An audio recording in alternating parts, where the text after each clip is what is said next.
Hello fellow YouTubers and welcome to the Virtualy News Network, where we literally shove information directly into your eyeballs.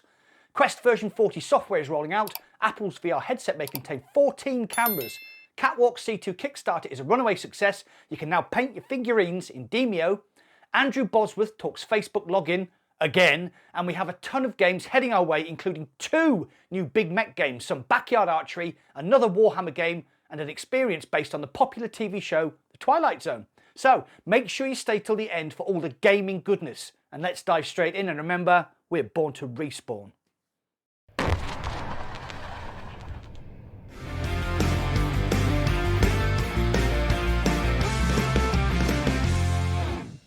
Before we start, the channel is about to hit 12,000 subscribers, so please remember to hit the like button, subscribe and smash the bell icon to be notified whenever I upload any new content. Thank you. Quest system software version 40 is rolling out and it's insane. Actually, it isn't insane. So if you see someone on the internet telling you it is insane, they're lying to you. Version 40 is a small incremental change, as are most of the updates from Meta. Version 40 allows parental control by locking out some apps and games using a pattern similar to your phone. They have added the ability to update payment options in VR, end-to-end encryption on Messenger, and they've added support for more Bluetooth keyboards, including the one I actually use day to day on my PC and tablet, which was nice. Hardly insane though. The upcoming Apple VR AR headset may contain up to 14 cameras for eye, face and full body tracking for realistic human avatars, but various poor engineering decisions have caused compromises and more problems for the troubled headset. Apple have apparently decided to add a screen on the front of the headset so that other people may see the user's eyes and upper face, but this has compromised the position of the pass-through cameras, making the pass-through algorithm overly complicated. Also, due to the amount of cameras the device has, it is causing latency, which has not been fully overcome yet, despite 2 engineering solutions being implemented. A source close to the project complained about the makeshift solutions and described the problem as over-engineering, leading to complicated solutions that often result from poor planning, and apparently a lack of focus on gaming, which I find odd. Oh, and they aren't developing any controllers either. It will all be done with hand tracking and a clothespin-like finger clip. Are you still excited for the Apple VR headset? How much do you think it's going to cost? You know the drill. Get involved and comment down below. The Catwalk C2 VR treadmill Kickstarter has blown up, smashed its original funding goal in less than 5 minutes, and is currently over $1 million and climbing. The Catwalk C2 is an updated model that is smaller, lighter, and allows users more freedom and flexibility in movement. Plus, they've improved the frictionless shoes. There is also a Plus model that incorporates haptic feedback into the base plate and the ability to sit down. I remember watching YouTube creator Thrillseeker running across Skyrim's continent using the original Catwalk. It looked like fun, but he did encounter some issues, especially with the shoes, which he basically wore out. Looks like a great piece of kit, though only the special Kickstarter Reward C2 at $998 and the special Kickstarter Reward C2 Plus at $1,198 are currently available. Now, I would very much like to get involved, but currently can't afford that kind of money as I'm retired, as you know, and us pensioners cannot afford such luxuries. But what do you think? Are you tempted to back the Kickstarter? Question of the week turned into comment of the week as Old Fart Young Heart stated that I want that t-shirt design done on my underpants for obvious reasons. I laughed so hard I nearly spat out my Mac juice. Nearly. The VR dungeon crawler Demeo will be adding a new feature to its social hub, the Heroes Hangout. In a tweet, the devs showed off a monster figurine being painted in great detail in the Hangout. They later tweeted that they were bringing this feature soon, but the newly painted monsters will not be playable in the game.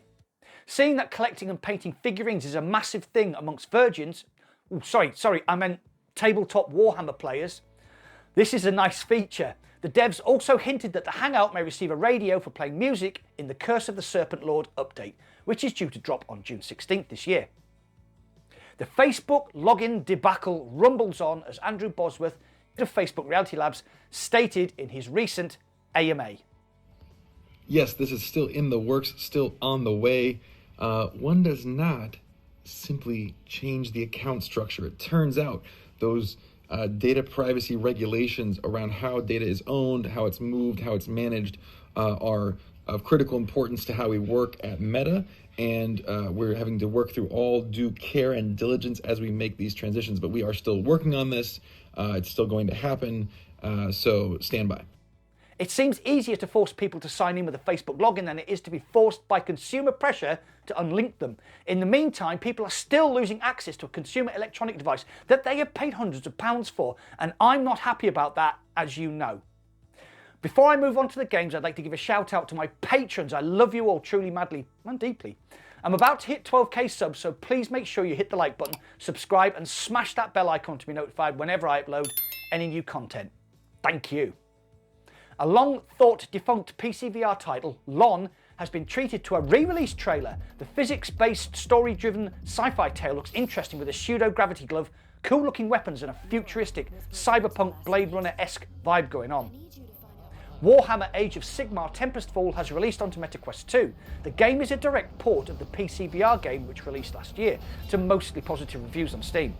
Battle the forces of Nighthaunt in this action-adventure game, wield iconic weapons of a Lord Arcanum, and deliver Sigmar's justice using motion-based abilities and magic across the realm of death.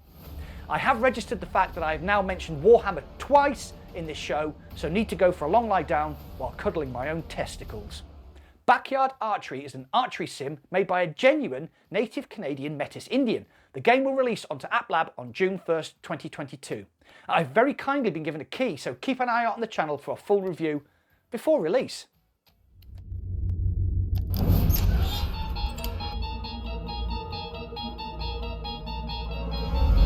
Fans of the iconic TV series Twilight Zone will soon be able to live out their cult classic fantasies in VR when the game launches on July 14th.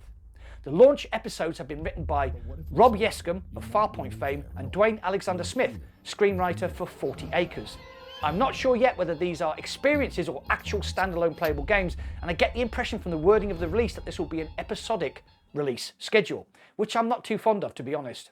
But we'll see. Keep fingers crossed that these episodes will be as intriguing as the actual TV shows. Finally, we have not one, but two big mech games heading to the Quest 2. Ultimech looks like a cross between Mech Warrior and Rocket League and looks hugely entertaining.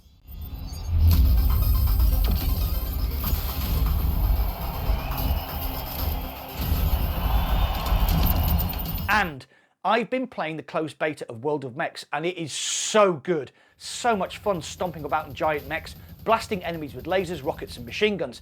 With incredible online multiplayer, a single player campaign and a host of giant mechs with varying abilities, this is going to become a staple game for the channel, and best of all, we only have to wait till the 26th of May, when it releases at $19.99.